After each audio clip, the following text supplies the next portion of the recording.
નમસ્કાર વિદ્યાર્થી મિત્રો, તમારું ખૂબ ખૂબ સ્વાગત છે મારી આ ચેનલ સ્ટડી વિથ નેન્સીમાં. જો હજી સુધી તમે મારી આ ચેનલને સબસ્ક્રાઇબ ના કરી હોય તો જલ્દીથી સબસ્ક્રાઇબ કરજો. આજે આપણે પ્રકરણ નંબર 3 દ્વિચલ સુરેખ સમીકરણ યુગ્મમાં સ્વાધ્યાય 3.2 નો પ્રશ્ન નંબર 1 માં પહેલો, બીજો અને ત્રીજો દાખલો જોઈશું. તો અહીં જો આપણને પ્રશ્ન નંબર 1 આપેલો છે કે નીચેના દ્વિચલ સુરેખ સમીકરણ યુગ્મનો ઉકેલ આદેશની રીતે મેળવો. કે નીચે આપણને જે દ્વિચલ સુરેખ સમીકરણનું યુગ્મ આપેલું છે એનો આપણે ઉકેલ શોધવાનો છે આદેશની રીતનો ઉપયોગ કરીને. તો આમાં આપણે પહેલી વખત આદેશની રીત યુઝ કરવાની છે. એકદમ ઇઝી છે આદેશની રીત. કે એમાં પહેલું છે કે આપણને પહેલો દાખલો આપેલો છે x + y બરાબર 14 અને x - y બરાબર 4 છે. તો હવે આ જે છે એમાં આપણે આદેશની રીતે આની આપણી જે કિંમત છે તેની કિંમત ઉકેલ મેળવવાનો છે. તો x ને y ની કિંમત એટલે એનો ઉકેલ મેળવવાનો છે સમીકરણનો. કેના રીતથી? આદેશના રીતથી. આદેશના રીતથી હોય એટલે આપણું જે આ પહેલું સમીકરણ, આ પહેલા આપણને શું આપેલું છે? x + y બરાબર 14. એટલે આ જે x + y બરાબર 14 છે એ આપણું પહેલું સમીકરણ થઈ જશે. અને x - y બરાબર 4 છે એ આપણું શું થઈ જશે? બીજું સમીકરણ થઈ જશે.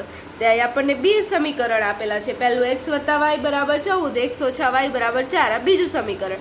હવે પહેલા આપણે શું કરવાનું કે આ જે સમીકરણ 1 છે અથવા તો સમીકરણ 2 છે, બંનેમાંથી કોઈ પણ એક સમીકરણમાંથી તમારે સૂત્રકર્તા બનાવવાના રહેશે. તો અહીંથી આપણને આમાંથી તમે સૂત્રકર્તા બનાવશો તો વધારે સરળ પડશે. એટલે આપણે જે બીજું સમીકરણ છે સમીકરણ 2 એમાંથી x ને સૂત્રકર્તા બનાવીએ. તો x ને સૂત્રકર્તા બનાવવા હોય તો y ને બીજી બાજુ લઈ જવા પડે. x ને આદેશ બનાવવો હોય તો y બીજી બાજુ જાય, y બીજી બાજુ જાય એટલે શું થઈ જાય? 4 + y. આ આપણું ત્રીજું સમીકરણ બની ગયું. આપણને આ શું મળી ગઈ? x ની કિંમત મળી ગઈ કે x બરાબર 4 + y થઈ જાય. એટલે અહીંયા તમે જોશો કે એક આ પહેલું સમીકરણ હતું, બીજું સમીકરણ હતું. હવે તમે આમાંથી x બરાબર 14 - y લખો તો પણ ચાલે. બેમાંથી ગમે તમને જે સમીકરણ ગમે તેમાંથી તમે આદેશ લઈ શકો છો. તો x - y બરાબર 4 માંથી આપણે આદેશ લીધો, x ને સૂત્રકર્તા બનાવ્યા એટલે x બરાબર શું થઈ ગયું? 4 + y બીજી બાજુ જાય માઇનસ હતા એટલે એના પ્લસ થઈ જાય. હવે આપણને જે આ જે આદેશ બનાવ્યો એને આપણે સમીકરણમાં મૂકવાનું. તો હવે જુઓ, x ની જે કિંમત છે તે x ની કિંમતને સમીકરણ 1 માં મૂકતા. હવે એની કિંમતને સમીકરણ 1 માં મૂકવાની. તો સમીકરણ 1 શું હતું? x + y બરાબર 14 હતું. તો એમાં x ની જગ્યાએ કેટલા મૂકવાના? હવે આપણને x બરાબર શું મળી ગયું? 4 + y. એટલે x ની જગ્યાએ શું મૂકવાનું? 4 + y. આ x ની કિંમત થઈ. એ 4 + y કેની કિંમત થઈ? x ની કિંમત થઈ ગઈ. y ના y લખી દેવાના એટલે +y બરાબર શું થઈ જશે? 14 થઈ જશે. અહીંયા આપણે શું કર્યું? સમીકરણમાં જ્યાં x હતા ત્યાં આપણે કેટલા મૂકી દીધા? 4 + y. એટલે તમે જોશો તો આખું સમીકરણ y ના સ્વરૂપમાં મળી ગયું. એટલે હવે આપણે એનો ઉકેલ મેળવી શકીશું. એટલે હવે 4 છે y + y એટલે કેટલા થઈ જશે? 2y બરાબર 14.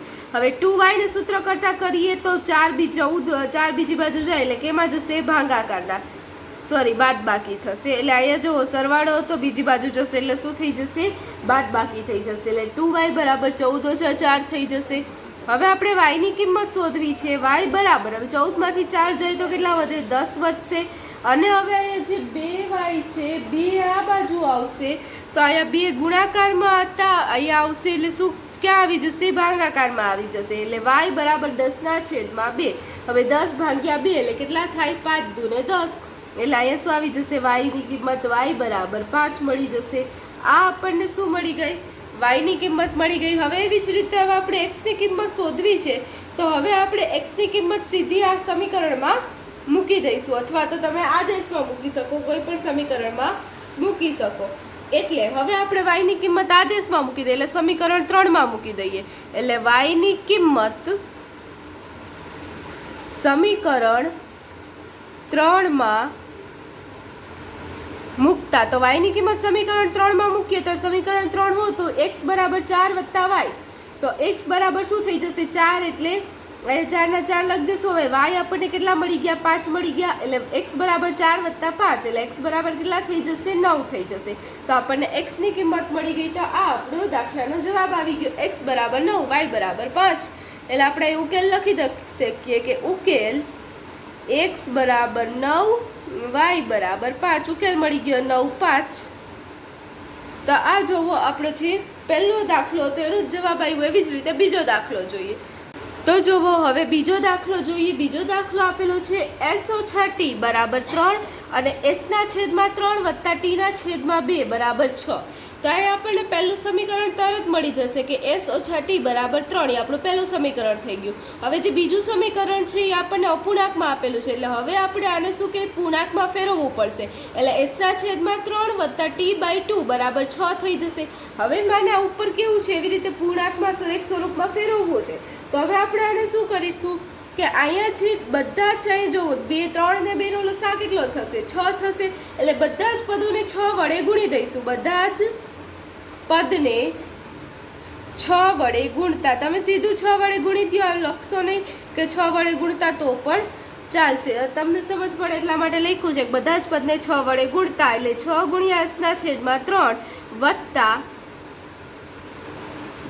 6 ગુણ્યા t બાય 2 બરાબર 6 ગુણ્યા 6. હવે આનો ભાગ આપણે ચલાવીએ તો અહીંયા આપણે તમે ધ્યાન રાખવાનું છે કે આ બરાબરની બીજી બાજુ 6 છે એને પણ આપણે 6 વડે ગુણીશું. જેટલા પહેલું, બીજું, ત્રીજું ત્રણેય પદને 6 વડે ગુણવાનું. હવે આનો આપણે ભાગ ચલાવીએ તો 3 દુ 6 એટલે 2 આવશે. હવે 2 તેરીને 6 એટલે 3 આવશે અને 6 36. એટલે આપણે શું થઈ જશે સમીકરણ 2s પ્લસ 3t બરાબર 6 36. એટલે કેટલા આવી જશે? આ સમીકરણ 2 મળી ગયું. 2s પ્લસ 3t બરાબર 36. હવે આપણે આમાંથી આદેશ બનાવીએ. પહેલા સમીકરણમાંથી આદેશ લઈશું. એટલે પહેલા સમીકરણમાંથી આપણે આદેશ બનાવવો છે તો s બરાબર શું થઈ જશે? 3 પ્લસ t. 3 પ્લસ t આ આપણું શું થઈ ગયું? સમીકરણ નંબર 3. આ પ્લસ છે, આ t છે. આ સમીકરણ નંબર 3 થઈ ગયું.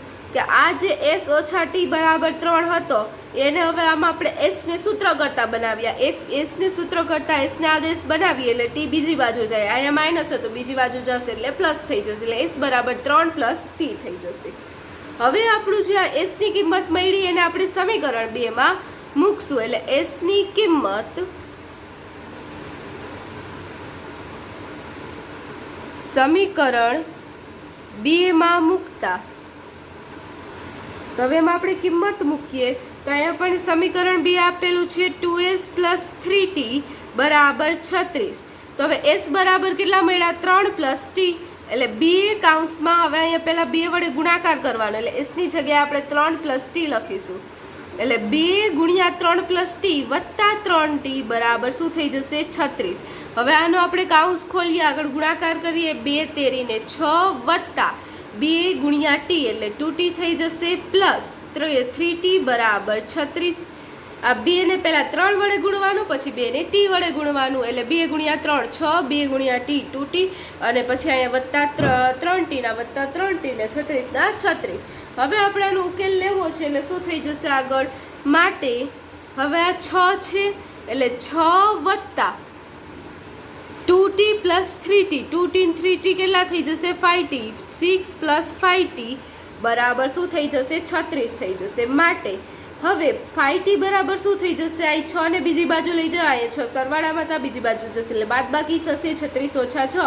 માટે 5t બરાબર 30. માટે t બરાબર 30 ના છેદમાં 5 એટલે 30 ના છેદમાં 5 એટલે 6 પંચા 30 થઈ જાય. 5 5 કટ થઈ જાય. t બરાબર કેટલા મળી જાય? 6 મળી જાય.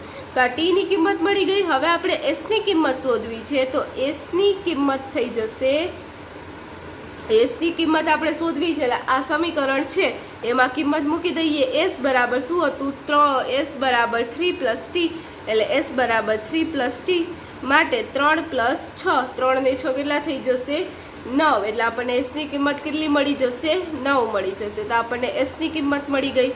એટલે આપણે અહીંયા ઉકેલ થઈ જશે. ઉકેલ s બરાબર 9 અને t બરાબર 6.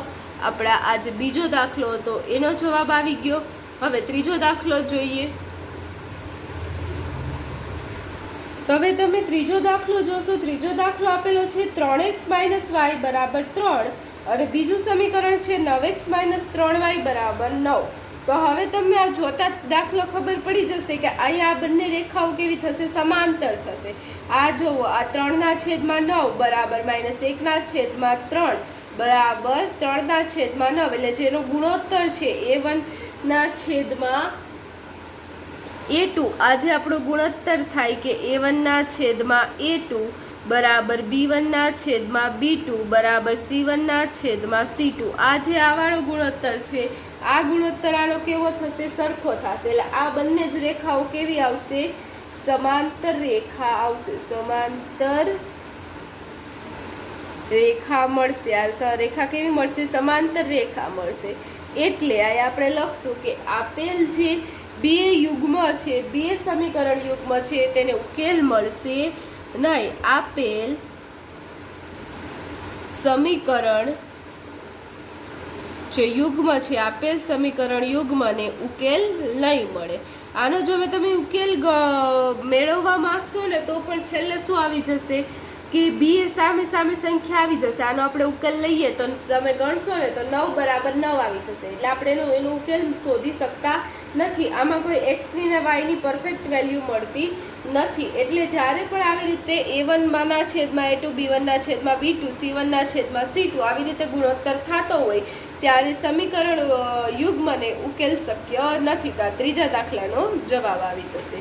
અને અહીં આપણો પ્રશ્ન નંબર 1, 2, 3 પૂર્ણ થાય છે. જો તમને વિડીયો પસંદ આવ્યો હોય તો લાઈક શેર સબસ્ક્રાઇબ કરજો. જો હજી સુધી તમે મારી આ ચેનલને સબસ્ક્રાઇબ ના કરી હોય તો જલ્દીથી સબસ્ક્રાઇબ કરજો, જેથી તમને મારા બધા જ વિડીયો સૌથી પહેલાં મળી રહે. Thanks for watching.